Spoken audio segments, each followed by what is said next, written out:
C'est par la foi que voyons l'invisible. Chers amis, bonjour et bienvenue à la communauté d'études quotidiennes de la Bible.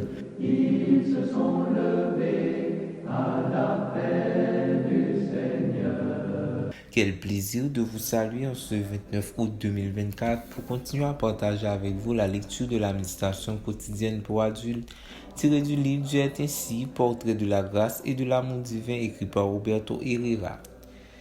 Je tiens tout d'abord à vous remercier car votre fidélité à l'écoute et au partage de nos différents contenus est quelque chose de vraiment apprécié. Que le Seigneur vous bénisse. La méditation du jour est intitulée « Seul Dieu peut juger ».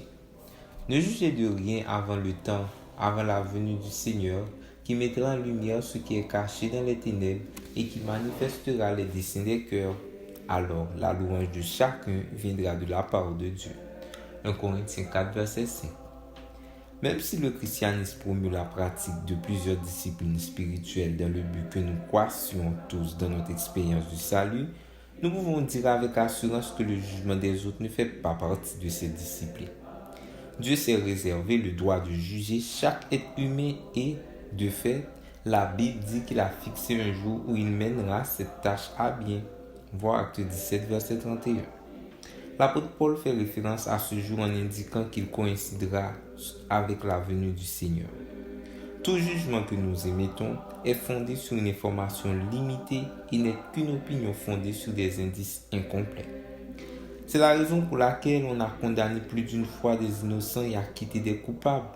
Sachant que les êtres humains ne peuvent juger selon la vérité et en totale connaissance de cause, Dieu ne nous donne jamais de tâches que nous ne pouvons réaliser.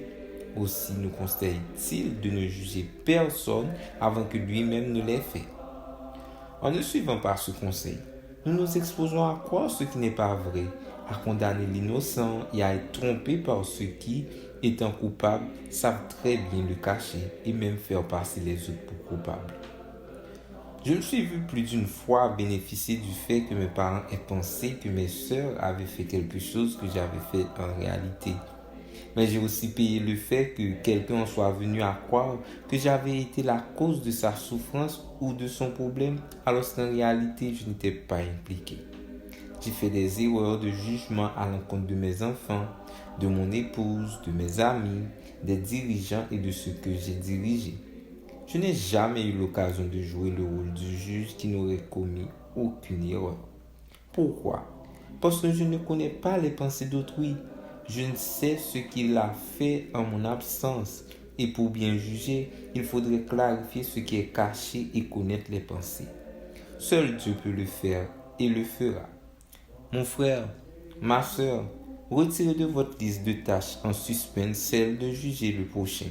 Là n'est pas et ce ne sera jamais votre responsabilité, car vous ne pouvez pas lire dans les cœurs. Quand le Seigneur viendra, il jugera. Merci d'avoir suivi cette méditation. Nous vous souhaitons de passer une très bonne journée. Au revoir.